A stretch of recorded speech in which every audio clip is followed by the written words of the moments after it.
once again. And, you know, for me, this is always kind of the highlight of my month, really. I wish we could do this almost every day. It kind of fills my cup, and I hope it's of benefit to you. I don't really have any new office updates. You know, with COVID, things have been kind of maintaining. But here in Michigan, the governor will probably announce some updates before the end of the month. We're hopeful that we will start being able to get a limited number of volunteers back into the office. Our staff in at the office stays about the same. We're about half in and half out. So that's really about it. We just continue to be so thankful that we have been able to continue getting the lessons to our students and to you uninterrupted. And that has been such a good thing. So today we have special guests, and as I was thinking about this, I've been thinking about our ministry through, you know, the years that I've been here and before, and you know, I think about prison ministry. You know, for those of us that actually do in-reach prison ministry, which we do here at Crossroads, we call that in-reach. We're reaching into behind prison walls. So often we get caught our focus kind of goes in for the moment, kind of, you know, we're serving them while they're incarcerated, the men and women while they're incarcerated. And our focus doesn't always go to what does it look like for when they are released from incarceration, when they're released into our communities. And in so many respects, all prison ministries, Crossroads Prison Ministry, is part of people's reentry. We're preparing them to go home. We're preparing them to build their foundation on what they're building they're basing their decisions on, how they react to things, how they look at themselves. So with that in mind, I thought, well, let's kind of just put it out on the table and let's talk about it. And so I was glad that Cathy and Don Allsman, you know, volunteered to join us and to share their thoughts on reentry. I've actually gotten to know them pretty well over the past few years, and it's just been a pleasure to journey with them. So I'll just kind of do a little intro for them. Don Allsman is CEO of Completion Global, where his wife Cathy serves as vice president. And for many years, they have worked to empower the urban poor and equip and empower incarcerated men and women, biblically, academically, relationally, vocationally, and personally. Don is the author of 6 books, one of which he co-authored with Cathy, titled Climbing Up, Preparing on the Inside for Service on the Outside. It's actually a book that I'm almost done with, and they'll talk a little bit about that today. I also have the pleasure of serving Don on the board, the advisory board of Correctional Ministries and Chaplains Association at the Billy Graham Institute at Wheaton College. And Cathy and I regularly meet together with other ministry leaders, kind of on a consortium called Prison Ministries of Texas. So welcome, Cathy and Don. I think I'll just turn over the microphone to you, and we look forward to what you have to say. Well, thank you, Douglas. It's great to be with you all. I see some faces joining us from last night, so it's good to have you back and the others who are joining us today. We said last night, this is a highlight for us. This is such an honor to speak to you because we think what you're doing in mentoring the incarcerated is arguably one of the most important things in the kingdom of God right now. Your investment in men and women is so important, so unseen, but yet the Lord sees it. And so it's a great honor for us to come and join with you today and share a few thoughts. So we're going to go through a few slides. If you can bring those up, Alicia, and then we'll run through those and have a time of question and answer. So go ahead to the next one.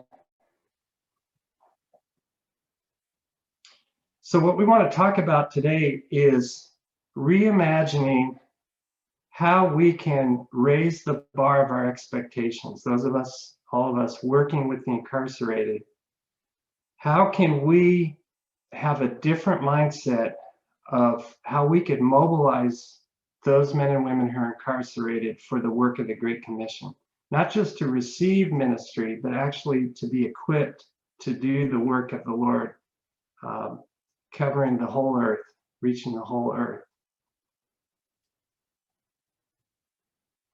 So let me just give you the punchline where we're going with this. So the bottom line is, for you as a Crossroads mentor, you have this great privilege of investing in the future leaders of God's kingdom work to complete his Great Commission. But to do that, the most important thing is you need to raise the bar of your expectations when it comes to the incarcerated. So that's the bottom line that we want to emphasize and encourage you and inspire you in your work as we go through these next few slides. One of our friends, Ricky Bradshaw, is doing a lot of work with the incarcerated in Houston and has been inspirational for us in starting our ministry. And he said this quote to me a couple of years ago, and it stuck with me. He said, "Don, there are two unmistakable manifestations of God's kingdom work in America today. The first is the revival that's breaking out in our prisons. And the second is that God is sending the nations of the world to our cities." And so that has provided kind of a basis of guidance in our history that started many years ago in 1987. Go to the next one. We worked with World Impact through 2018 up until the last couple of years. That's when we worked with Cindy there in Los Angeles, empowering the urban poor. And as we were doing that year by year, decade after decade, we slowly watched how God was sending the people groups of the earth to our cities in Los Angeles and Houston and New York and Chicago and now in every major, even medium-sized city. And so we started to see a movement of God sending the mission field to America, which some people call the diaspora, which means dispersed, people moving from their homelands to our country. So in 2007, Prison Fellowship came to us and said, could we use the Bible training that you developed for people in the inner city and use it among the incarcerated? And so we said, well, let's go ahead and try that. So we started in 7 Southern California prisons a pilot program that became so fruitful that it spread to 12 states across America, to 70 different prison locations. And Cathy took the leadership of that, overseeing that expansion. And as we traveled around to different states, Michigan, Alaska, Oregon, Kansas, all throughout California, we saw the fruit of God's work among these men and women who were incarcerated. And we could see their potential to become deacons and elders and Sunday school teachers and even missionaries and church planters. But then as we met them and started to relate to them and met them as they were being released one by one, we were dismayed to see how many of them didn't make the transition very well. They were effective ministers of the gospel on the inside, but had trouble making that transition to the outside. And so Cathy and I became highly motivated to ask the Lord, how can we help people make this transition so that we can preserve this fruit of good training on the inside that would be effective on the outside? So in the last 2 or 3 years, we met Douglas and Crossroads Prison Ministry and became big fans of what you all are doing. We're so excited about the potential, that already the great fruit that you have, but even more potential for raising up leaders, disciples, and expanding the kingdom of God. So in 2018, we left World Impact. We moved from Los Angeles to Dallas and started this new ministry, Completion Global. And we have three primary functions that we want to carry out. Number one is we want to help the church understand this opportunity that God's sending the diaspora, the mission field, to our country. Number two is we want to empower prisoners to become those who would join us in the mission force, not just receive ministry, but actually be ministers who would join in the work, the great harvest field that the Lord tells us about. Then thirdly, we want to get everybody involved by crowdsourcing missions so that we can find a place for everyone to serve, where in the past, if you wanted to be in missions, you had to move overseas. Now we have an opportunity where anyone can use their gifts to pour into the mission field right in their city. So the background to our vision comes out of Jesus' heart for having every tribe, language, people, and nation represented in his family. We know that from Revelation 5:9, also from this passage in Matthew 24:14, where Jesus said, the gospel of the kingdom will be proclaimed throughout the whole world as a testimony to all nations, and then the end will come. Now that word nations comes from the Greek word ethne, means people group, but ethno-linguistic people group. So what Jesus is telling us is his heart is for his family, he wants it to be represented by every people group on the earth. And so if that's his heart, then we need to move toward that as well. So the way we're trying to structure things for our part in making our contribution is what we're calling the prison to people group pipeline, which has three components to it. The first is we want to continue investing in men and women who are incarcerated so they can be trained for ministry. They're already effective cross-cultural evangelists. They know how to share their faith with people who are witches, Satanists, Hindus, Muslims. They've got all kinds of different people of different cultures and religions. They're fearless and passionate. And once they get good, solid Bible training, then they're ready for effective disciple making and church planting and service of all kinds in the church, both on the inside and the outside. So we want to keep accelerating more and more people who are incarcerated being trained for ministry. Then the second component is the role of the church. Now, what we found, as I mentioned earlier, is many men and women have a hard time making the adjustment when they come out of prison into civilian life. And so that word recidivism speaks to that rate at which people who are released end up going back to prison. And it's a fairly high rate in many states. And a lot of the conventional wisdom about that is that people go back to prison because they can't find a job, they can't find a house, or they just have poor character. They're just evil people. But in our observation with the men and women that we've met in prison and talking to them as they've been released, talking about their struggles and their challenges, is it's not so much about character, job, housing, those things, although those are factors.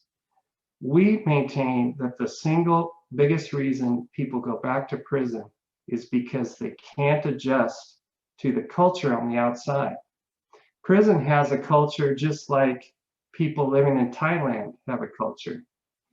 Civilian culture is a completely different thing. It's a different way of making decisions, spending your time, how you spend money, everything that you can think about cultural rules, they're completely different in prison versus the outside. And so we see that the way that men and women can be helped make that adjustment is for the church to come alongside them and help them adjust to that new culture. Just as though if you had someone move from Nairobi, Kenya into your community and into your church, they wouldn't know how to operate in American culture. They need people to coach them and help them make that adjustment. So a couple years ago, Cathy and I put together a 2-hour video workshop called the Onesimus Workshop to help churches learn how to walk with people, just befriend people, and coming out of prison and orient them to the culture on the outside. Then as we did that, we shared that with some of our friends that we knew in prison and asked them, what did you think about this? Is this helpful? And several of them said, this was so helpful. We didn't even know that we were being enculturated. We didn't know there was a prison culture.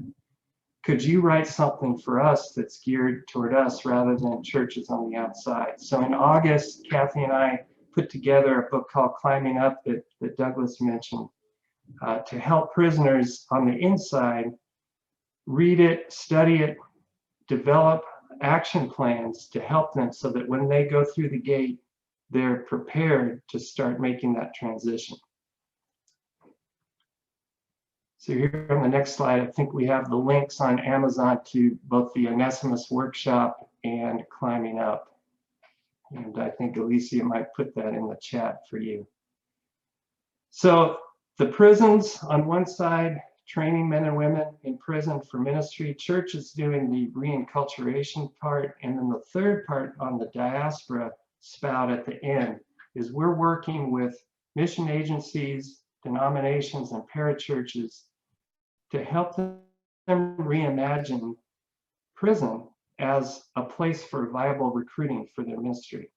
You know, in the world, the place that businesses and professional sports teams and entities like that go to recruit talent is in our American universities. So we're trying to challenge the church in different forms to think about prison as a place to get viable workers who are passionate, know the word, are ready to engage, fearless, and can do great work for their ministries. So the in prison part is the mentoring piece. That's you. That's why this is so important to have this meeting with you and try and encourage you to keep going with what you're doing.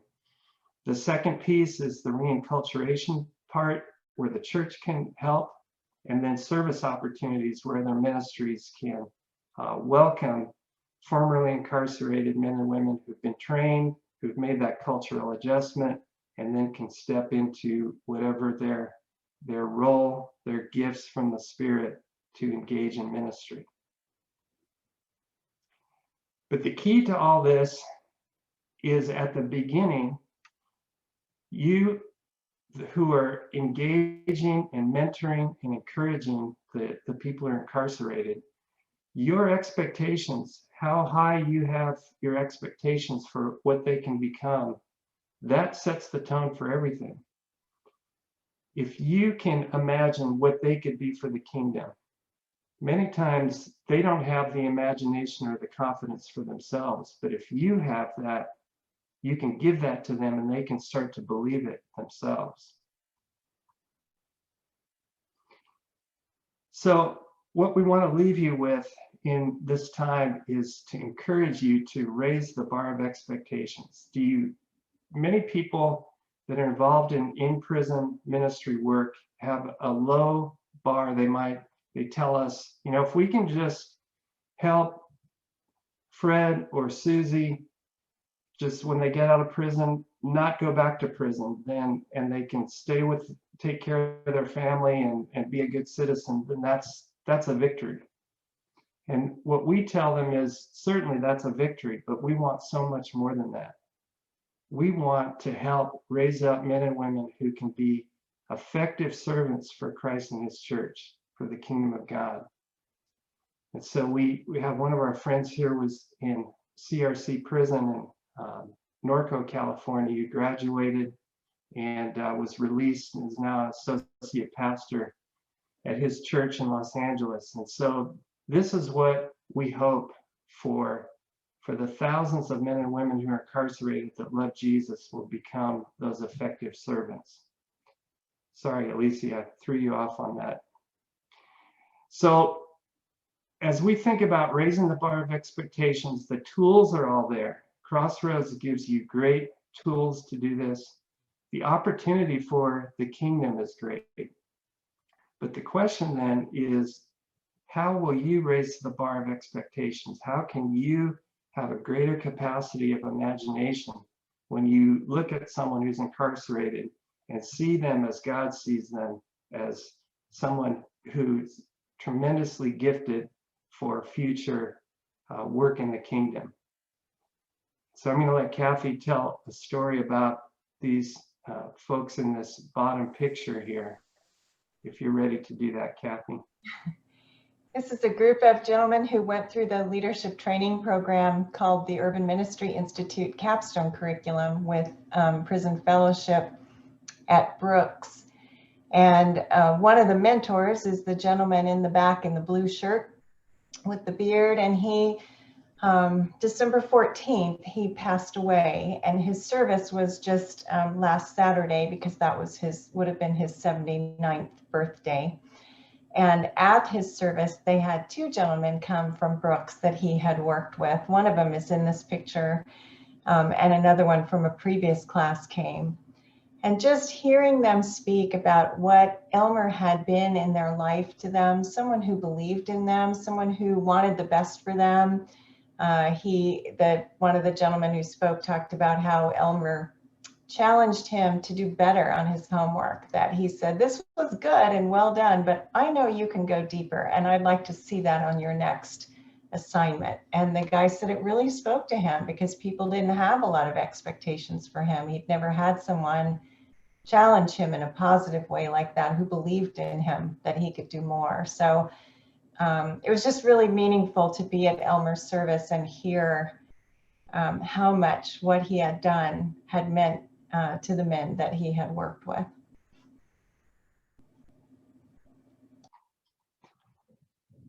So I think we're ready to handle questions and answers, unless Douglas, you wanted to make some comments at this point.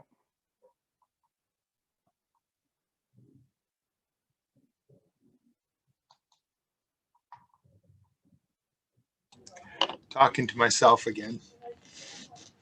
I think you hit them really well, and I just love that, Don and Cathy. That is, we as mentors, and we really have to ask ourselves, how do we do that? How do we raise our expectations? How do we reimagine and encourage our students to start thinking differently about what their lives could be, especially when it comes to service when they get out, and where is their fit within the church and within God's plan for their lives?